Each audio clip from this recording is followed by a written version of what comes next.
marry the daughter of Leonardo. Yea, my lord, but I can cross it. Any bar, any cross, any impediment will be medicinal to me. I am sick in my displeasure to him, and whatsoever authority and affection reigns in dignity of mine. How canst thou cross this marriage? Not honestly, my lord, but so covertly that no dishonesty shall appear in me. Show me briefly how. I think I told your lordship years since how much I'm in the favor of Margaret, the waiting gentlewoman to Hero. I remember. I can any unseizable instant of the night appoint her to look out her lady's chamber window. What life is in that to be the devil's marriage? The poison that lies in you to temper. Go you to the prince your brother. Spare not to help him, tell him that he's wronged his honor in marrying the renowned Claudio, whose estimation you mightly hold up to a contaminated stale. Such a one as Hero. What proof shall I make of that? Proof enough to misuse the prince to vex Claudio, undo Hero, and kill Leonardo? Look you for any other issue. Only to despite them, I will endeavor anything. Go then. Find me a meet hour to draw Don Pedro and Count Claudio alone. Tell them you know Hero loves me. They will scarcely believe this without trial. Offer them instances which will bear no less likelihood than to see me at her chamber window. Hear me call Margaret Hero, and bring them to see this the very night before the intended wedding. For in the meantime, I will so fashion matter that Hero shall be absent. And there shall appear such seeming truth of Hero's disloyalty, that jealousy shall be called assurance, and all preparation overthrown. Grow this to whatever adverse issue it can. I will put it in practice. Be cunning in the working this, and thy fee is 1,000 ducats. You constant in the accusation, and my cunning shall not shame me. I shall presently go learn their day of marriage. Boy, Signor, in my chamber window lies a book. Bring it hither to me in the orchard. I am here already, sir. I know that. I would have thee hence and back again.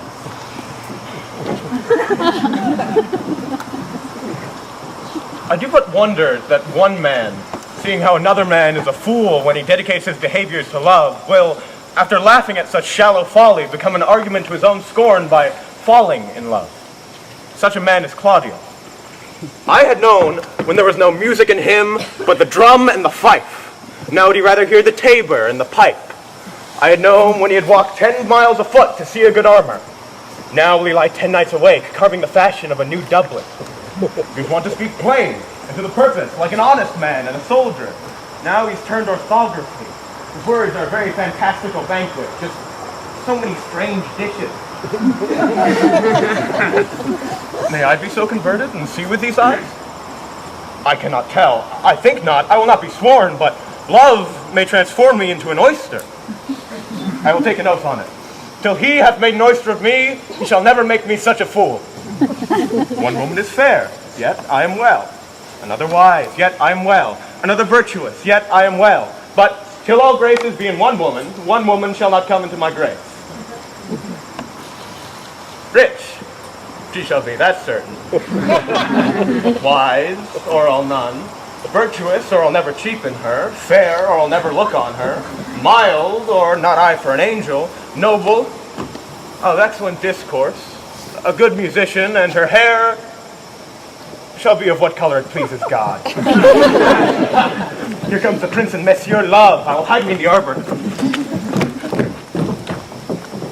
How still the evening is, as hushed on purpose to grace harmony. See where Benedict hath hid himself? Oh, very well, my lord. With the pennyworth. Leonardo, what was it that you were telling me of today? That your niece Beatrice was in love with Signor Benedict? Stop on, the foul six. I did never think that lady had loved any man. No, nor I neither.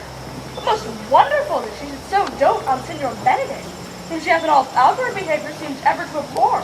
Is it possible? Sits the wind in that corner. By my troth, my lord, I know not what to think of it, but that she loves him with an enraged affection. It is past the infinite of thought. Maybe she doth but counterfeit.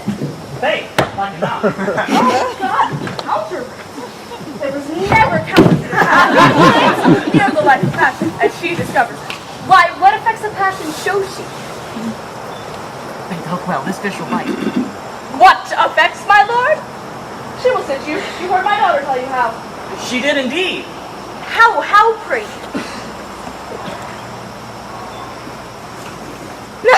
You amaze me! I would have thought her spirit had been invincible against all assaults of affection. I would have sworn it had, my lord, especially against Benedict. I should think this is a gull, but that the white-haired lady speaks it. The neighbor cannot hide himself in such reverence. 'Tis true, indeed. So she says, "Shall I," says she, "have so often told him when he's gone, write to him that I love him?" This she says when she is beginning to write to him. For she gets 20 times a night, and there will she sit in her smock till she rid a sheet of paper. My daughter tells us all. Now you talk of a sheet of paper. I remember a pretty jest your daughter told us. Oh, that she had written it, and when she was reading it over, she found Benedict and Beatrice between the sheet. Oh, she tore the letter into 1,000 halfpence, railed at herself that she should be so immodest as to write to one she knew would flout her. I measure him, says she, by my own spirits, for I should flout him if he writ to me. Yea, though I love him, I should.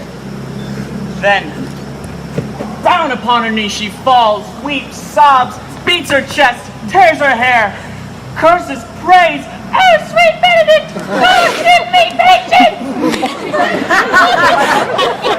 And the ecstasy hath so much overborne her that my daughter is sometimes feared she will do a desperate outrage to herself.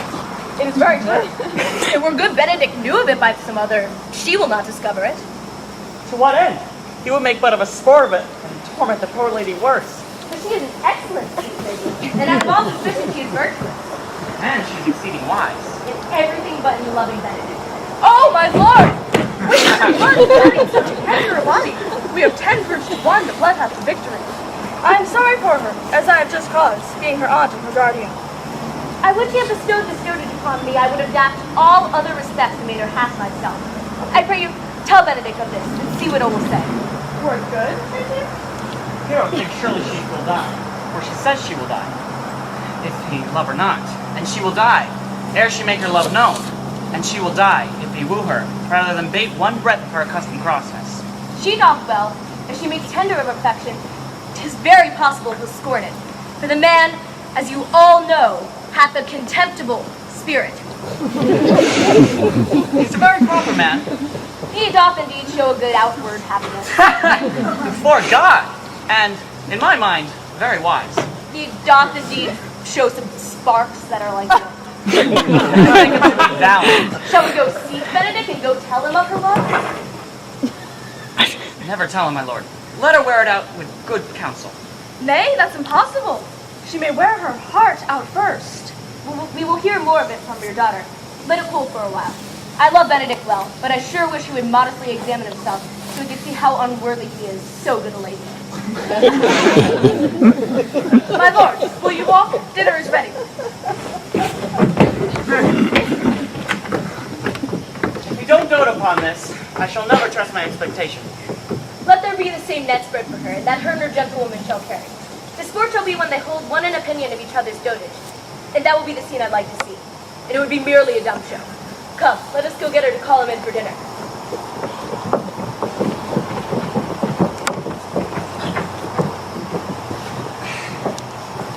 This can be no trick. The council was sadly born. They have the truth of it from Hero. They seem to pity the lady. It seems her affections have their full bent. Love me? Why, it must be requited. I hear how I am censored. They say I'll bear it proudly if I perceive the love come from her. They say, too, that she would rather die than show any sign of affection. I should never think to marry. I must not seem proud. Happy are they that hear their detractions and can put them to mending. They say the lady is fair. 'Tis a truth, I can bear witness, and virtuous. 'Tis so, I cannot reprove it, and wise, but for loving me. It is no addition to her wit, nor no great argument for her folly, for I will be horribly in love with her. I may have some odd quirks or remnants of wit broken off on me, since I have railed so long against marriage. But does not the appetite alter? The man loves the meat in his youth that he cannot endure his age. Shall these quips and paper bullets and sentences of the brain awe man out of the good career of his humor? No, the world must be peopled. When I said I would die a bachelor, I did not think I would live till I were married. Here comes Beatrice by the stage. She's a fair lady. I do spy some marks of love in her.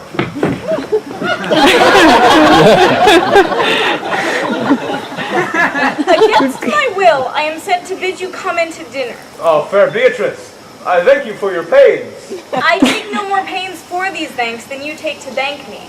If it had been painful, I would not have come. You take pleasure then in the message.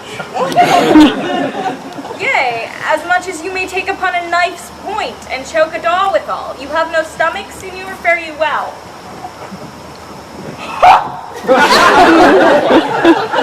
Against my will, I am sent to bid you come to dinner. There's a double meaning in that. I took no more pains, sir, for those thanks than you took in thanking me. Why, that's as much to say, any pains I take for you are as good as thanks. If I do not pity her, I am a villain. If I do not love her, I am a fool. I will go get her picture. There shalt thou find my cousin Beatrice proposing with Prince and Claudia. Whisper her ear and tell her I and Ursula walk in the orchard, and our whole discourse is all of her. Say that thou overheardst us, and bid her steal into the peach bower. There will she hide her to hear our discourse. This is thy office, fare thee well in it, and leave us alone. I'll make her come, I warrant you presently. Now, Ursula, when Beatrice does come, and we do trace this alley up and down, our talk must only be of Benedict. When I do name him, let it be thy part to praise him more than ever man did merit. My talk to thee must be how Benedict is sick in love with Beatrice. Of this matter is little Cupid's crafty arrow made, that only wounds by hearsay. Now begin, for look where Beatrice like a lapwing runs close by the ground to hear our conference. What desiring to see the fish caught with the golden oar and silver string was greedily devoured the treacherous bait. To be able to beat the chicken help you with my culture. Fear you not, my pleasant dialogue. Then go we near her, that her ear lose nothing of the false sweet bait that we lay for it. Oh no, truly, Ursula, she is too disdainful. I know her spirits are as coy and wild as hagrids of the rock. But are you sure that Benedict loves Beatrice so entirely? So says the prince, and my new betrothed lord. And did they bid you tell her of it, madam? They did entreat me to acquaint her of it, but I persuaded them, if they loved Benedict, to wish him wrestle with affection, and never to let Beatrice know of it. Why did you do so? Does not the gentleman deserve as full and fortunate a bed as ever Beatrice shall couch upon? Oh, God of love, I know he doth deserve as much as may be yielded to a man. But nature never framed a woman's heart of prouder stuff than that of Beatrice. Disdain and scorn rise sparkling in her eyes, misprizing what they look on, and her wit shines itself so highly that to her all matter else seems weak. Oh, she cannot love, nor take no shape, nor project of affection. She is so self-endeared. Sure, I think so, and therefore we're certainly not that she knew his love, lest she makes sport at it. Why, you speak truth. I never yet saw a man. How wise, how noble, young, how rarely featured. Yet she would spell him backward. So turns she ever man the wrong side out, and never gives to truth and virtue that which simpleness and merit purchases. Sure, such carping is not commendable. No, not to be so odd in small fashions as Beatrice is, cannot be commendable. But who dare tell her so? If I should speak, she would mock me into air. Oh, she would laugh me out of myself, press me to death with wit. Therefore, let Benedict, like covered fire, consume away in sighs, waste inwardly. Yet tell her of it. Hear what she will say. No. Rather, I will go to Benedict and counsel him to fight against his passion. And surely I'll devise some honest slanders to stain my cousin with. One doth not know how much an ill word may poison liking. Oh, do not do yourself with such wrong. She cannot be so much without true judgment, having so swift and excellent wit if he's prized to have. As to refuse so rare a gentleman as Signor Benedict. Oh, indeed, he is the only man of Italy. Always accepted my dear Claudio. I pray you be not angry with me, madam. Speaking my fancy, Signor Benedict, for shapeful bearing, argument, and valor, goes foremost in the report to Italy. Indeed, you have an excellent good name. His Excellence did earn it ere he had it. When he married, madam. Why, every day, tomorrow. Come, go in. I'll show thee some attires, now they counsel which is best to furnish me tomorrow.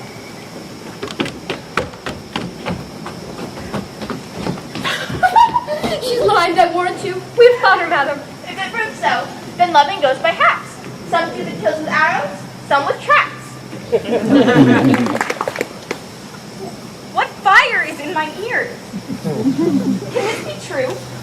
Stand I condemned for pride and scorn so much?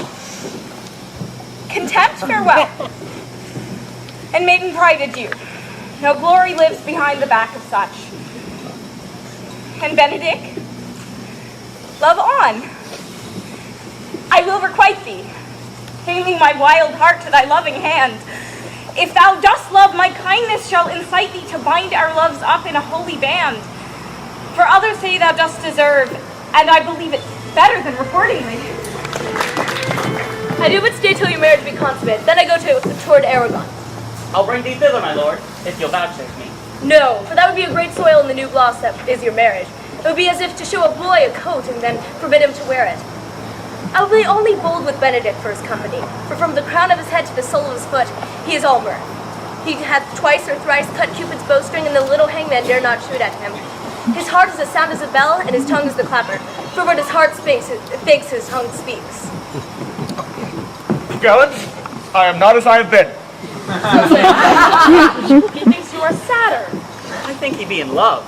Hang him, truant, for there is no true drop of blood in him. If he be sad, he wants money. I have the toothache. Draw it. Hang it. You must hang it first, and draw it afterwards. What, sigh for the toothache? Where's but a humor or a worm? Any man can master a grief, but he that has it. Yet say I, he is in love. There's no appearance of fancy in him. Hath any man seen him at the barber's? No. But the barber hath been seen with him. Now the old ornament of his cheek has already stuffed tennis balls. He looks younger than he did by the loss of beard. Nay, or rubs himself with a civet. Can you smell him out by that? That's as much to say. The sweet youth's in love. The greatest note in it is his melancholy. And when was he wont to wash his face? Yea, or to paint himself, for the which I hear what they say of him. Nay, but his jesting spirit, which is now crept into a lute string and now governed by stops. Indeed, it tells a heavy tale for him. Conclude, he's in love. Nay, but I know who loves him. Now what I know too. I warrant thee one who knows him not. Yes, and his ill conditions, and despite of all, dies for him. Yet this is no charm for the toothache. Lady, will you walk aside me? I have studied 8 or 9 wise words to speak to you, which these hobby horses must not hear. For my life to break with him about Beatrice. 'Tis even so. Hero and Margaret have by this played their parts with Beatrice, and now the two bears won't bite one another when they meet. My lord and brother, God save you. Good den, brother. If your leisure, sir, I would speak with you. In private? If it please you, yet Count Claudio may hear, for what I have to speak of concerns him. What's the matter? Means your lordship be married tomorrow? You know he does. I know not that, when you know what I know. If there be an impediment, I pray you discover it. You may think I love you not. Let that appear hereafter, and aim better at me now that I will marry. For my brother, I think he holds you well, and in dearness of heart hath hoped to effect your ensuing marriage. Surely suit ill spent and labor ill bestowed. Why, what's the matter? I came hither to tell you of, for she's been too long upon me. The lady is a slut. Who? Hero? Even your hero, Leonardo's hero, every man's hero. The word is too good to paint out her wickedness. I could say she were worse. Think you of a worse title, and I will fit her to it. Wonder not till further warned. Go with me tonight. You will see her chamber window entered, even the night before her wedding day. If you love her then, tomorrow wed her. But it would best fit your honor to change your mind. Disloyal. If I see anything tonight as why I should not marry her tomorrow, there I will shame her in the congregation. And as I wooed for thee to obtain her, I shall too disgrace her. I shall disparage her not till you are my witnesses. Go with me tonight. I will show you enough. And when you have seen more and heard more, proceed accordingly. Oh, day untowardly turned. Oh, mischief strangely thwarting! Oh, plague right well prevented. So will you say when you've seen the sequel.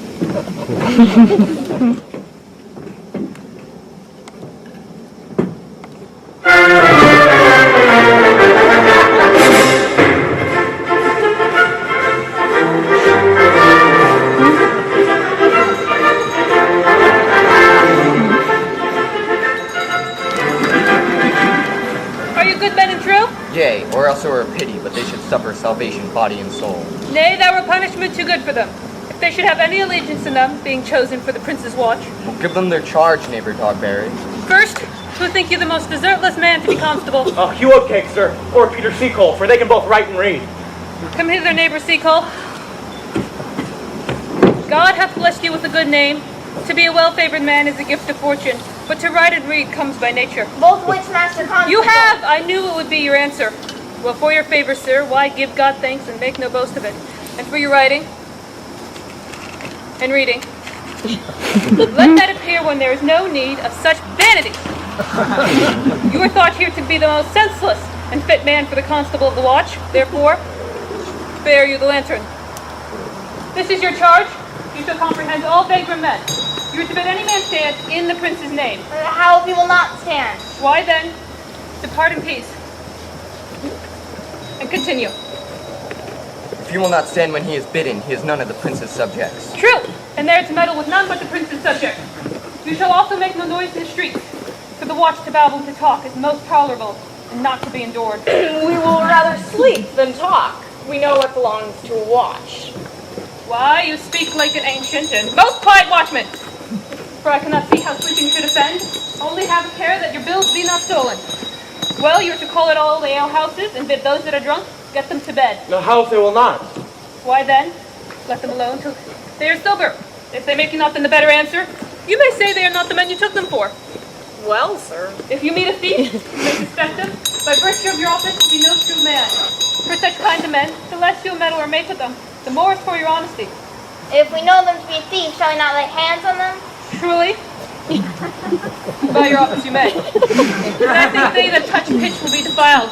The most peaceable way for you, if you do take a thief, is to let him show himself what he is, and steal out of your company. You have always been called a merciful man, partner. Truly, I will not hang a dog by my will, much more a man who hath any honesty in him. If you hear a child cry in the night, you must call to the nurse and bid her still it. How if the nurse be sleeping and will not hear us? Why then, depart in peace, and let the child wake her with crying. For the ill that will not hear languid babes will never answer calf when he bleats. 'Tis very true. This is the end of the charge. You, constable, are to present the prince's own person. If you meet the prince at night, you may stay him. Nay, by our lady that I think I cannot. 5 shillings. One on it, with any man that knows the statute. He may stay him married, not without the prince be willing. For indeed, the watch ought to offend no man, and it is an offense to stay a man against his will. By our lady that I think it be so. Ha ha ha. Well, masters, good night. If there be any matter of way chances, call up me. Keep your fellow counsels and your own. And good night. Come, neighbor.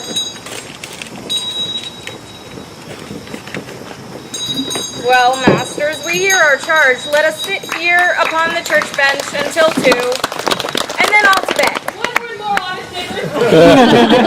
I pray you, watch about Signor Leonardo's door. For the wedding being there tomorrow, there's a great quarrel tonight. Adieu, be vigilant. I beseech you.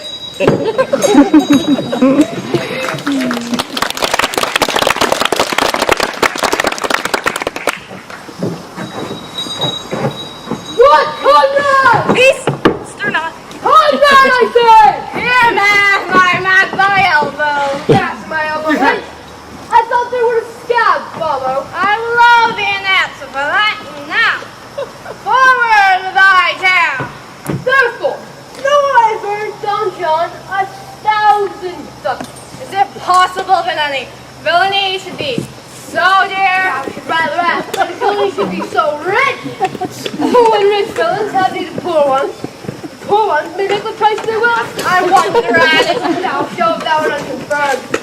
Thou knowest that the fashion of a hat or a doublet or a cloak is nothing to a man. Yes, it is apparel. I mean, the fashion. Yes, the fashion is the fashion. Tush, I may as well say, the fool's the fool. But seest thou not what a deformed thief this fashion is? Deformed? I know this deformed. He has been a vile thief this 7 years and goes up and down like a gentleman. I remember his name. Didst thou not hear somebody? Goes with the veil on the house. Seest thou not, I say, what a deformed thief this fashion is? How it turns about all the hot bloods between 14 and 5 and 30. Sometimes fastening them like Pharaoh's soldiers in the reeky painting. Sometimes like God Bell's priests in the old church window. Sometimes like the shaven Hercules in the smirched worm-eaten tapestry. Whereas codpiece seems as massy as his club. All this I see, as I see that the fashion wears out more apparel than the man. But art not thou thyself giving of the fashion also that thou hast shifted out of thy tale in telling it of the fashion? Not so either. But know that I've tonight wooed Margaret, the Lady Hero's gentlewoman by the name of Hero. She leads me out her mistress's chamber window, bids me 1,000 times good night. I tell this tale violently. I should first tell thee how the prince, Claudio, and my master planted, placed, and possessed by my master Don John, saw far off in the orchard this amiable encounter. Thought they, Margaret, was hero? Two of them did, the Prince and Claudio.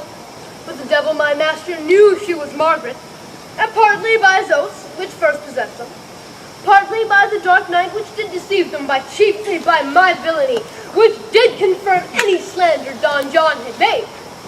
Away went Claudio, enraged, swore he would meet her, as he was appointed, tomorrow morning, and there, before the whole congregation, shame her with what he saw overnight and send her home without a husband. We charge you! The prince's name! Stand! Call up the right master constable.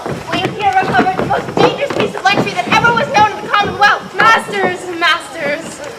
And what deformed this one? I know him, but where's the lock? Masters. You'll be made bring forth, I warn you. We charge you, let us obey you to go with us. We're likely to prove a goodly commodity being taken up for these men's bills. A commodity in question. I warned you. Come. We'll obey him.